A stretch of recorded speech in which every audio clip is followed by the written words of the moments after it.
Hey, it's Eric Radke, and welcome to another installment of CFI Tips, coming to you from Sporty's headquarters, Claremont County Airport. I'm here with Elliott Fowler today, who's a Sporty's flight instructor from Louisville, Kentucky, a proud University of Louisville grad. Elliott, welcome. Thanks for joining us today. So, Elliott, the topic for today is going to be rudder use, and kind of the ongoing joke amongst the instructional community is that you can never say right rudder enough, right? We go to sleep saying right rudder, more rudder. We wake up saying it over and over again. So is there truth in that? Is it really an ongoing problem with students? We eat it, sleep it, teach it. It's one of those things, though, it's tricky because you can't really teach it. It's one of those things that students have to kind of pick up over time and get a feel for it, especially when a student's starting off and they just have trouble keeping the plane straight and level. Incorporating rudder on top of that, I mean, you're used to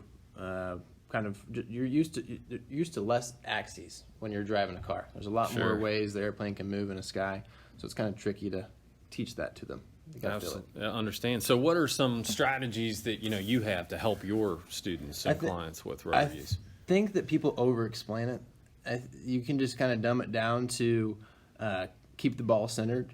But when you're keeping the ball centered, sometimes the ball doesn't always react correctly to how the airplane's reacting. So there's different things that you can do, drills that teach students how to use the proper rudder control. One, which is my personal favorite, is I think it's good starting off teaching stalls. Everyone talks about rudder control and stalls. But when you're teaching stalls and you teach them to stare at the ball, they don't get a real feel. They're staring inside the airplane, so they're not looking outside the airplane, seeing how rudder affects the stall. So what I'll have them do is I'll sometimes cover up the slip skid indicator, and I just have them look out the window and see how the nose of the airplane is on the clouds. If it's a blue clear day, I always joke with them that stalls are going to be harder because you don't have a reference point for the tip of the nose. But just choose tip of the nose, a bug, and just show them. What a stall looks like when you go up without any rudder control and how the nose swings left to the sky, and then show them how it stays straight. Just pick a point, go straight up in the sky, and then you can play a little game right before it breaks. Say, do you think it's going to go left or right? Just have them guess so they can get a feel for what the rudder's like. Another common thing that we can do is work on the adverse yaw. So when you enter a turn and exit a turn, the rudder control that you need.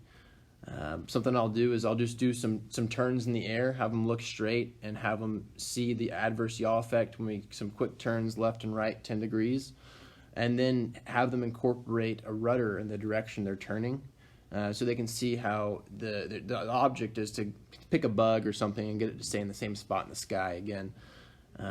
Lastly, I think we focus on rudders a lot with not with short and softs, with power on and power off stalls. Rudder on stalls. But I think what I've seen with my students is taking off and landing. Taking off, when students exit the runway, they tend to let go of that rudder. And when you come into land, they tend to not use enough right rudder coming into land.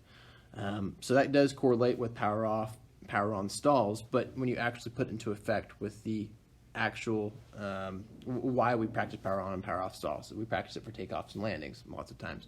So explaining it to them and how it affects real life scenarios helps as well. Awesome. Appreciate the insight. Definitely some things for pilots to try out on their next flight and talk to their flight instructor about. Thanks for joining us for another installment of CFI Tips. Thanks for having me.